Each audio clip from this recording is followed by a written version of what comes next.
Federal Circuit rules on patent damages based on foreign conduct. The Federal Circuit has ruled that a U.S. patent holder plaintiff may be able to recover damages for a defendant's foreign sales of infringing products if the foreign sales were proximately caused by the defendant's improperly making, using, selling, offering to sell, or importing the patented invention in the United States. The case is Brumfield v. IBGLC. The patents are for improved graphical user interfaces for commodity trading and methods for placing trade orders using those interfaces. The district court held the asserted claims of the 411 and 996 patents invalid, and a jury found the asserted claims of the 304 and 132 patents infringed and not proved invalid for obviousness, and awarded more than $6 million in damages. Before 2018, it was clear that the owners of U.S. patents couldn't recover damages based on a defendant's conduct that took place entirely outside the United States. The Federal Circuit explained in 2013 in Power Integrations, Inc. versus Fairchild Semiconductor International, Inc. It is axiomatic that U.S. patent law does not operate extraterritorially to prohibit infringement abroad, and there can be no compensation for a defendant's foreign exploitation of a patented invention, which is not infringement at all. In 2018, the U.S. Supreme Court ruled in Western Geco LLC v. Ion Geophysical Corp. That a U.S. patent owner could recover damages in the form of foreign lost profits that were proximately caused by a domestic infringement.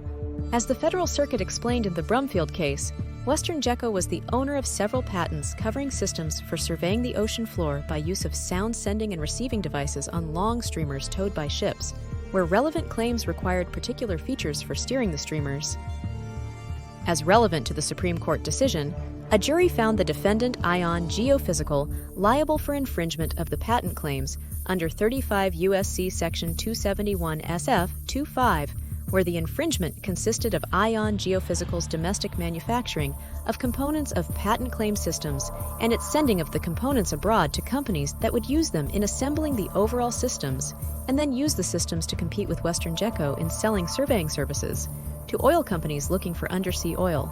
The jury awarded lost profits damages to Western Geco under 35 U.S.C. Section 284 for the foreign survey services sales Western Geco lost to its survey services competitors that had been supplied by Ion Geophysical. The Federal Circuit, relying on Power Integrations, held that award to be an impermissible extraterritorial application of Section 284. As noted above, the Supreme Court reversed, concluding that the lost profits award was not impermissibly extraterritorial. In Brumfield, the Federal Circuit found that the Supreme Court's reasoning in Western Geco also applied to infringement under Section 271(a) and to damages based on reasonable patent royalties as well as lost profits. However, in order for the plaintiff to recover in such a case, there must be a proximate cause between the foreign activity and the U.S. activity. While elucidating this standard, the court in Brumfield noted that the plaintiff's expert's testimony didn't meet it, and thus those claimed damages were excluded. The decision is good news for U.S. patent holders competing in a global marketplace where activities outside the U.S. can have a damaging ripple effect within the U.S. Need to file your patent outside of the U.S.?